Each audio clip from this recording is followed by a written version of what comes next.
I got the impression that I felt that there was somebody behind me. So when I turned around, there was a shadowy female figure. And then it just sort of hung there for a second and just sort of wafted away to the other room over there.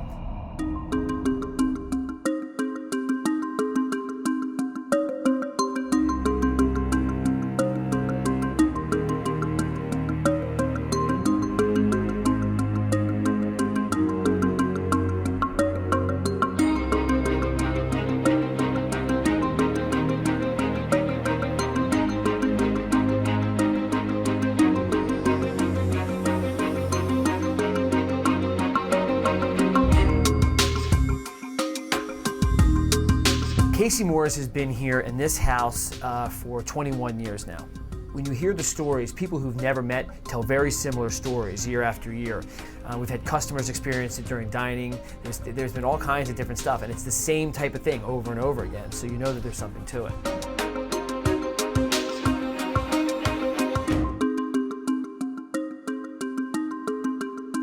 I mean, I've come upstairs to get things, everything is fine. I've come back up 10 minutes later and stuff's all over the place, and I know that nobody else has been up here. I've left this room in particular. I've walked into the office for 30 seconds and come back out, and that silverware that was on the table that I could see with my own eyes 30 seconds later would be up in the padding of the ceiling. The one night there was 2 forks that were stuck up there and a knife that was just hanging there. There couldn't have been there was nobody else here.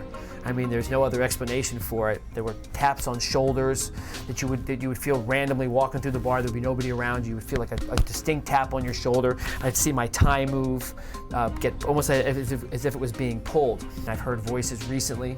I've heard there's a high-pitched voice that you'll hear every now and then when there's nobody else in the house. That's ghost activity. That's definitely the spirit. We believe that it's Mary Moore who lived in this house. The Moore family spelled M-O-E-U-R, not Casey Morris. They lived here. They were renowned Tempe socialites, I believe, back in the 1920s, in the early days of Tempe. There also was a spirit here of, that some people believe is here, of a young woman who the lore says it was actually killed in this house. People have quit here because of things that have happened to them. This is a pretty good place to work. People have literally not been able to come back into the building because of things they've experienced inside the house in their own minds. And I definitely believe that there's something to the spirit. For sure, I'm sure of it.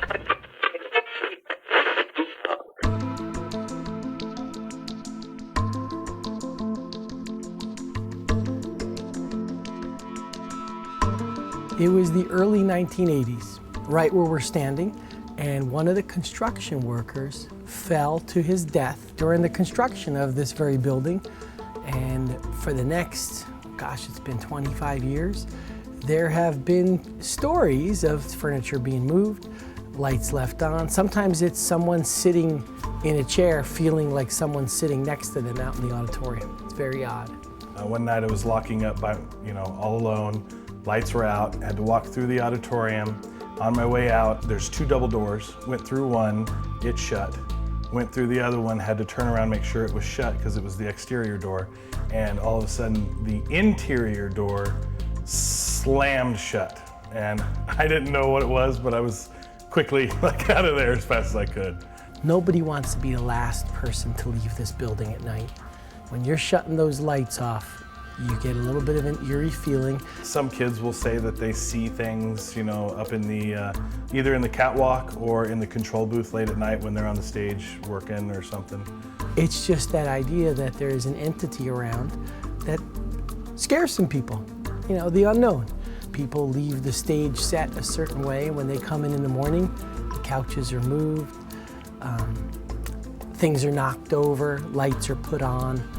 And there's been evidence of tampering, and I really don't think our custodians would go to that extent. Paco takes the blame on this.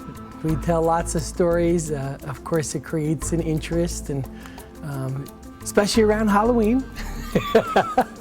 Ooh, it's in the air, kinda. An urban legend, if you will. Paco, the urban legend.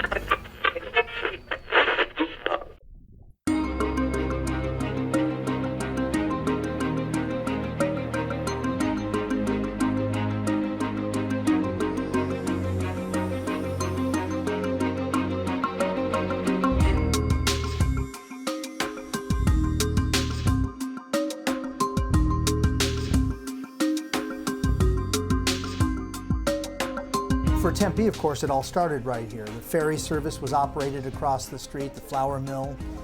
It's the oldest continuously occupied structure in the whole Metro Phoenix area.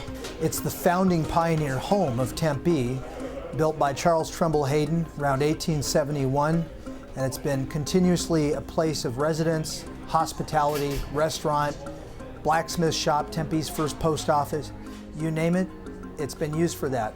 People have been born here in this building, people have died here in this building, and virtually everything that people can do in between has happened here in this building. Every form of human transaction has taken place, and I think there's been a lot of emotional watermarks left in the building. Many stories have swirled around this place from many credible people.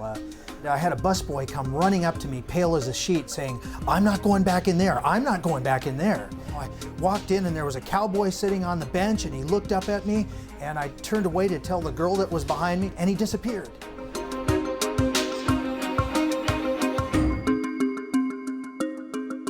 On another occasion, we had cleaning crews become very upset in the early morning hours. The janitorial crew was in the fountain room, which if you look at some of the old Tempe Historical Society photos, that fountain has been out there at least 80 years back when it was an open patio. But they were cleaning up in this enclosed room now, fountain's still in there, and they heard children's voices and laughter around the fountain. And again, no one was present in the restaurant other than the cleaning crew.